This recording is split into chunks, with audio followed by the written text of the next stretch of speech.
Tell us your name. Tom Steinbeck, What year were you born? November 15th, 1928.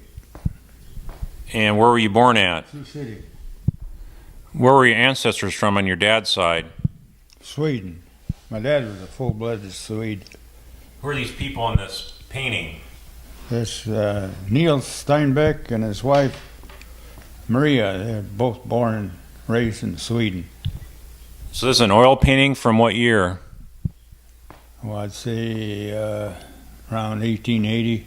So this is an original works here? No, it was from a tin pipe. My granddad sent a tin type photo to an artist in Chicago, and he used that for painted that oil painting from the tin type. So it's off of a photo of 1880 then. Yeah, in that time frame. What do you know about their history? Well, she was born, Maria, her maiden name was Anderson, in an island off Sweden called Old Rust. I've been there. It's pretty rocky island with a lot of pine trees, and it reminds me of the Black Hills of South Dakota.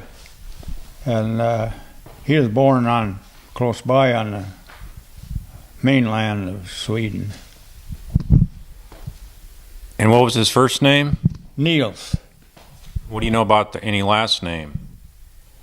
Well, his middle name was Olson, so it could have been, I don't know how long if he ever used Olson, but he was Steinbeck when he come from Sweden. Do you know what year that was? Yeah, it was 1865. The southern plantation owners that lost their slaves, they paid the passage for Swedes to come over, and they had to work a year on their plantation to pay for the passage. Well, he brought half the family kids were born in Sweden, and so so he worked. Well, before he left Sweden, he trained animals that weren't trained as colts or calves to jump in a boat, kind of like a river scow here, to be rowed back and forth from the mainland to the island or vice versa. So he was good at breaking animals. So when he got to over here, them Swedes had never seen a mule before, and this plantation guy he, had a lot of mules, and he traded in mules. So my great granddad could take the balkiness out of it. He had a way of taking balkiness out of a mule, and so it made him a good work animal. So that slave or the plantation owner, he could buy a balky mule for little or nothing compared to a well-broke one. So he'd have my granddad break him, and he said, "You break that mule, take the balkiness out of him, you'll be able to have it to go west." He knew he was going to go west once the year was over. Well, they promised him that, and then he'd sell it. And finally, they called them sugar mules. They were big, strapping mules. So and meaner than heck, he got two of them broke real good. And plantation guy said, "You can have them go west." Well, another Swede there said, "You ain't going to get them." And he's seen him showing them to a mule buyer. Well, that evening, he got his family together. They took them mules and headed for west without a penny to their name. And they did, to get some money, did dray work with the mules. And then they heard that they needed teams of, and then on the way west, he'd pick up balky mules. maybe trade a good one that he broke for several balky mules. They train them, get the balkiness out of them. Well, I heard that in Michigan in the wintertime, they did their all their timber cutting because summertime there's mosquitoes and wet weather, or the swamps. You couldn't get logs out of there. So the firstborn of Neil's family was girls. And so they had a cook tent. Mrs. Steinbeck and her daughters had a cook tent, and they had a smorgasbord every meal. So all them lumberjacks liked to eat at her cook tent. So they made good money that way. And then when spring come, why, they ran out of work, and he heard that they needed teams to grade the railroad from Omaha, Nebraska to Sioux City, Iowa. Well, it'd be Council Bluffs, Iowa to Sioux City, Iowa. It'd be 100 miles. So I headed out there, and him and a bunch of small contractors graded the railroad from Council Bluffs to Sioux City, and it was an open winter. He was able to grade dirt all winter long. Well, she had the cook tent, and all them other contractor help liked their cooking the smorgasbord every meal. So the other contractors liked it because they didn't have to worry about keeping a cook. So they got to Sioux City in record time. They got there in April of 1867, and there was an engineer that an Irishman that pushed all the supplies to the end of the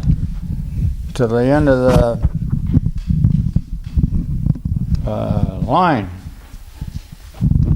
So that engineer told my granddad that you'll never make it in 1867. Well, they did, and he won his bet. Well, they had a big celebration for the first locomotive in Sioux City, and their camp, railroad camp, was south of what there's Floyd Monument there now. This interstate goes right through there now. Anyway, he wanted to ride on the locomotive, so that Irishman, the engineer, says he was not going to let no damn Swede ride on his locomotive. So that, in those days, the whistle and the whistle and headlight belonged to this kerosene headlight belonged to the engineer. When he got off his run, he took the whistle with him and headlight. Well, that evening was locomotives standing in Sioux City at the end of the tracks unattained. My granddad took the headlight and the whistle. Well, I wound up with the headlight. I don't know what become of the whistle. And I sold it at one of my sales for $400. It brought $400. So how many kids did he have with him when he got into Sioux City? Oh, he had 14 altogether, and about a third of them died in infancy. My granddad was born 1873 in the homestead in South Dakota up by Spink, and my dad was born on the same homestead in 1898. And there were several younger ones that died in infancy after my granddad was born. My granddad wound up being the youngest one. What was his name? Carl. Now Steinbeck, they actually spelled it with B-A-C-K back then, right? Yeah, but it's pronounced, with 2 dots above it, it's pronounced E in Swedish. So, who did Carl marry?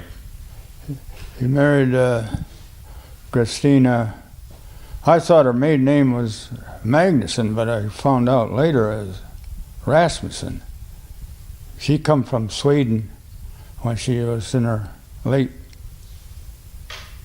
20s. Because Maria Steinbeck, my great grandmother, had a boarding house between 3rd and 5th Street on Iowa Street. At that time, that was the east end of Sioux City, and they farmed ground where the railroads are now.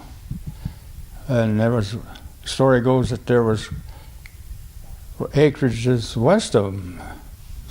Because when they came to Sioux City in 1867, the town wasn't even, downtown business district wasn't even a block long, just a few shops there. Were there any other Swedes in the town when they got there? No, they were the first Scandinavians to settle in Sioux City. And then what did Niels do after he... Well, they graded railroads. They graded railroads, and the eldest boy, when he died, the eldest boy, Albin, he kept that grading business up until he died in the late 1930s. By that time, all the railroad grading had been completed. They quit expanding the railroads. And Albin's a great-grandfather of Joyce Steinbeck? No, grandfather. And then what did Carl do? He was in the cattle business. He started down at Sioux Stockyards in 1906, and so we're his second oldest longevity at the yards. Waite's George Waite, grandfather of all the Waites. He started in the 1890s down the stockyards. When did Sioux City become known as Little Chicago? Well, there's two theories of why Sioux City was called Little Chicago. Some say it was because it expanded so fast in the 1890s. Others say it's because of the underworld. When it got too hot for them in Chicago, where they headed for Sioux City, and the story goes whenever the Illinois Central was at the end of the line from Chicago to Sioux City. Sioux City was the end of the line, and the police would always check the train before it left Chicago to see if any of them so many desperados headed for Sioux City that the police checked the trains, see who was on them. So I buy that that's why they called Sioux City Little Chicago. Was the yards a pretty big business then? Yeah, that was the biggest industry in Sioux City, even in my time.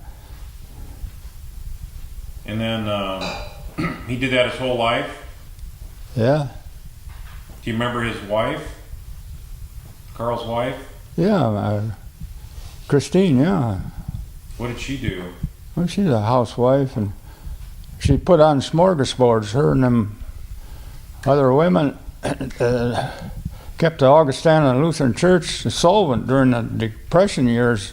They'd have smorgasbord dinners, and man, you can't be the people lined up there when they had them dinners, and that helped pay for the operation of the church and paying the pastor. Now, did Carl speak Swedish at all? Oh yeah, my dad couldn't talk Swedish or English till he went to school. So how many kids did Carl and Christine have? Two. My dad and a daughter named Selma. My dad was born 98 and Selma was born 99. I remember I was there when she died. She died of cancer when she was 37 years old. What do you remember about Selma? Well, an insurance executive years later asked me if I knew Selma. I said, yeah, I did. I was there in the room when she died. He said, well, she's the most attractive woman in Sioux City when she was young. So, You still have paintings of her, right? Huh? We still have paintings of her. What, so Carl was a yardsman, a stockbroker at the whole time he was there in Sioux City? Yeah, cattle trader. My dad and him would buy a whole trainload of cattle. They'd have special train. I mean, it was complete train. And did even in Wyoming have 2 locomotives on it. And yeah, they were one of the biggest cattle traders in the stockyards in the 1930s. How big an area did they go out looking for cattle? Wyoming, Montana, Nebraska, and South Dakota. Was there trains going out that far at that time? Yeah, yeah. So did you grow up down at the yards? Yeah, you might say I remembered it well since the early 1930s. So what was your dad's name? Elmer. His name was Carl Elmer, so they keep him confused, so they wouldn't get it mixed up with my granddad and him. My dad went by Elmer, but his first name was Carl, the same as his dad. So what did Carl do, or Elmer? He's in the cattle business with my granddad. During the 20s, a lot of banks went under, and they always liked to buy cattle. They bought cattle back then by the head and give cash, and they always could get cattle cheaper by giving cash. And so when the banks, Roosevelt closed the banks in 1933, I believe it was.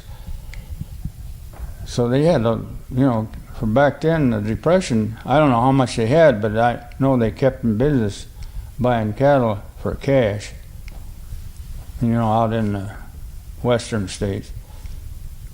So where were you born at in Sioux City? What street, did you grow up at? I was the last baby born in the Sioux City Maternity Hospital. Seen me and they closed it. What street did you grow up at? On Court Street, 36 in Douglas. Till I was 13, then we moved out on the farm. And what year did you move out? 1942. So that was during the war? Yeah. Did you guys support the war effort at all? Yeah. Raising cattle, hogs, and sheep. Did you also sell anything yourself? Do what? Did you sell anything as a teenager? Yeah, I was in 4-H. My 4-H project paid my way through 4 years of college. Try and do that now. What kind of things did you show? Baby beeves. Did you also raise any chickens? Yeah, had a big laying flock. Then the cockerels, that's the male rooster chicks. The hatcheries, there's quite a few chick hatcheries in Sioux City then. They tried to sell them, but then once they got feathers on them, the feed costs went up, so they knew I'd take them for nothing. So I had a lot of rooster chicks, and I was milking cows and separating, sell the cream and give the skim milk and the corn and oats.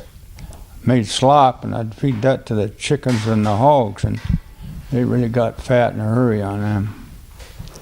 So now backing up for Niels here, do you know who his father was or who his grandfather was? No. Do you know any history about his? Well, I assumed that he was Jewish, and I think he was in the scrap business in Italy, because I'm still scrapping, picking up aluminum and anything metal that nobody else wants, or even buy it if they get some of it. Well, who told you they were Jewish? Nobody did. I was just surmised that, because my dad, in 1939 and 40, the Jewish people in Germany, they could get out, if they're guaranteed a job, the United States wouldn't let them in, but if they were guaranteed a job, they could come. And my dad sponsored 4 Jewish men.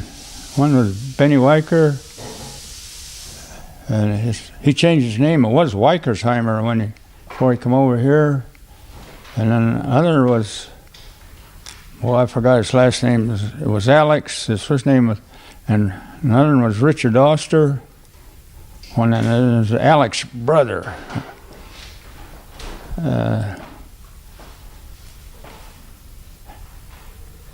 So my dad always got Jewish literature, so. What did, I thought you were told that by your grandfather, Yeah, that there was a Jewish lineage. yeah. When did Carl tell you that? Well, probably 2 years before he died. What did he tell you about? Well, I didn't pick up on it at the time, I didn't care less. I just, probably 16, 17-year-old. When you're that age, you don't give a hoot for something like that. But he told you that they were originally Jews in Italy? Yeah. Anything else he tell you? That's it that I recall. What did you know about why they left Italy? Well, because he got caught outside the curfew. And another thing he said, they had to wear a yellow cap, Jews at that time in southern Italy. So they were in a ghetto there? Yeah. And he wound up leaving there because he didn't like the restrictions? No, they had to. They give him an option. He got caught too many times outside the ghetto after a curfew. And so seeing those blonde-headed girls in South Sweden in the wintertime, he headed for Sweden, married one of them. Now this would be Neil's dad or grandfather? I don't know. Either his dad or his grandfather. So then Nielsen would not be 100% Swedish then? No. He was either 50% or a quarter, you think? Yeah, something like that.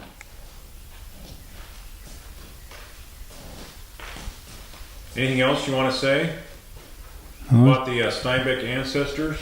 That's about all I can think of.